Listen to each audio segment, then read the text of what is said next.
امروز برای من لحظه‌های قدم‌های اولینی همچون با وظیفه رئیس جمهور است. در این وظیفه در این روزها برای من هم مشکل است، لیکن باوری دارم که با دستگیری خلق تاجیکستان ملت عزیزم از این روزهای سخت میبرایم.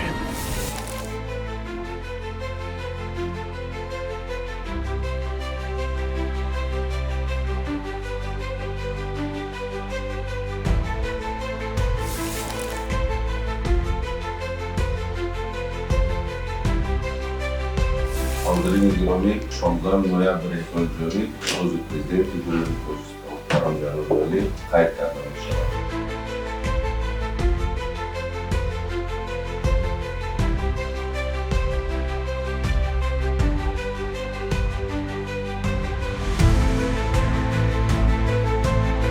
راحت سفید و اقبالت بلند باد تاجیکستان عزیز من.